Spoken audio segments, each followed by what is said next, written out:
اس میں بھی زیادتی کرتے ہیں، ایک میں کمی ایک میں زیادتی ہوتی ہے، تو فائدے کے لیے کرتا ہے، تو اسے پوچھو تو وہ کہے گا فائدہ ہے، حالانکہ اس کو یہ نہیں پتا اس نے قرآن کے میسیجز کو پڑھا ہی نہیں، اس نے قرآن کی خطوط کو پڑھا ہی نہیں،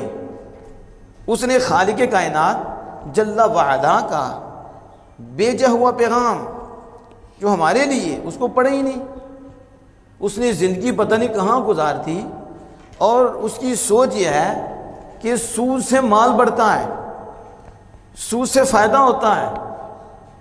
اور اگر وہ خالق کائنات جل وعلا کو پڑھ لیتا اور اس کے دل میں اللہ کی محبت کا نور پیدا ہو جاتا،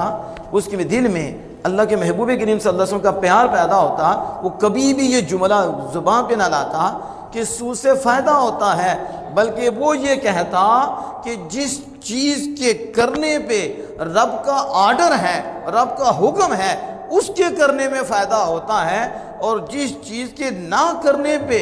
رب کا آرڈر ہے اس کا نہ کرنے میں ہمارا فائدہ ہے۔ اگر اس میں اللہ کے حکم کی خلاف ورزی کی اور جس سے روکا ہے اس سے نہ رکے تو پھر ہمارا نقصان ہے۔ لیکن کس کو بندہ سمجھائے کہ یہ خود حکیم بنے ہوئے ہیں؟ کو کمینو تم حکیم نہیں، حکیم خالق کائنات ہے، اور اللہ ہی حکیم ہے، اور اس نے حکمت بانٹی ہے، اور وہ سب سے زیادہ پیار کرنے والا ہے، سب سے زیادہ وہی محبت فرمانے والا ہے۔ تو جو اتنی محبت فرمانے والا ہے وہی فرماتا ہے کہ ہم نے سود کو حرام قرار دیا ہے، سود کو حرام کیا ہے، تو مطلب کیا ہوا؟ سود میں کوئی فائدہ نہیں ہے، ظاہراً تم فائدہ دے رہے ہو، حقیقت میں یہ تمہارے لیے نقصان دہ ہے، کیونکہ میں حکیم ہوں، اور حکیم اسی چیز کا حکم دیتا ہے جس کا فائدہ ہوتا ہے،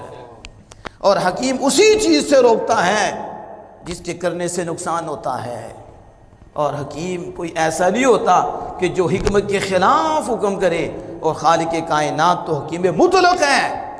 اس سے بڑھ کر کوئی بھی پیار کرنے والا نہیں ہے۔ بس ہمیں سمجھنا چاہیے جو اللہ کا آرڈر ہے اس میں کرنے میں فائدہ ہے، اور جس سے اللہ نے روکا ہے اس کے رکنے میں ہمارا فائدہ ہے، ہمارا دنیا میں بھی فائدہ ہے، ہمارے آخرت میں بھی فائدہ ہے۔ اب یہ سوچ